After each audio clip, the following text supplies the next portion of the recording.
ভাইয়া, এই চকলেটগুলো আপুর জন্য। আপু অনেক পছন্দ করে। আমি যে দিয়েছি সেটা কিন্তু বলবেন না। কেন? তুমি তোমার আপুকে দিচ্ছ, এটা বলতে সমস্যা কোথায়? এমনি আপনি যদি বলে দেন তাহলে কিন্তু আমি আর আপনার সাথে কথা বলবো না। আই রে শালা বাবু, বোনের সাথে এত রাগ অভিমান কিসের? আচ্ছা ঠিক আছে, আমি বলবো না। থ্যাংক ইউ ভাইয়া। ঠিক আছে, যাই তাহলে। সাবধানে যান।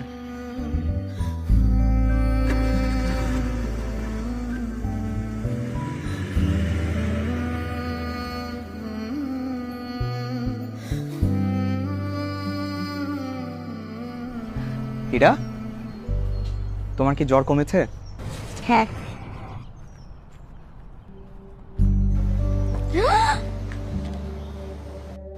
এই চকলেট তুমি কোথায় পেলে? ইমনের সাথে দেখা হয়েছিল তোমার? ইমন? ইমনের সঙ্গে কেন আমার দেখা হবে? তাহলে তুমি কিভাবে জানলে যে এটা আমার পছন্দের চকলেট? তুমি আমার একমাত্র বউ, আর তোমার পছন্দের খোঁজখবর আমি রাখবো না, সেটা কি হতে পারে? তুমি আমাকে মিথ্যা বলছো।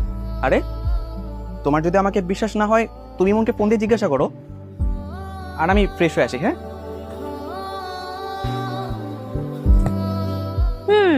এটা তোরই কাজ, আমি জানি।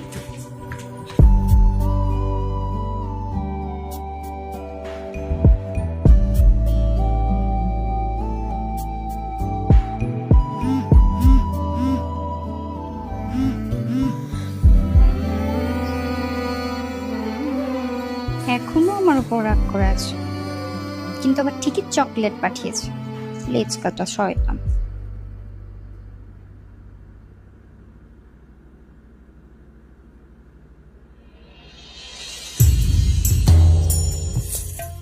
তুই কি আমার ফোন দিবি না? না, ফোন দিব না। ও যদি আর একবার ফোন দেয় তাহলে রিসিভ করবো।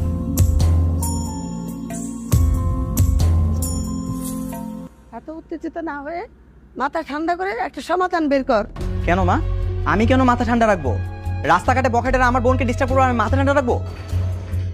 থাক ভাইয়া, আমি না হয় কালকে থেকে অন্য পথ দিয়ে আসা যাওয়া করবো। কেন? তুই কেন অন্য পথ দিয়ে যাতায়াত করবি? আমি কি মরে গেছি? তোর ভাই এখনো বেঁচে আছে। রাস্তার ওই কাঙ্গালগুলা জিব্বা আমি টেনে ছিঁড়ে ফেলবো। তুই ছাড়া দুনিয়াতে আর কারো ফোন নেই?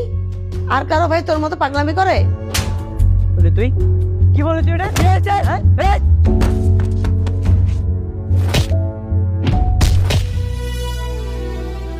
মা, কার ভাই কি করলো সেটা তো আমার দেখা দরকার নাই। আমার বোনের জন্য কি করতেছি সেটা আমার কাছে ইম্পর্টেন্ট। আচ্ছা, কালকে থেকে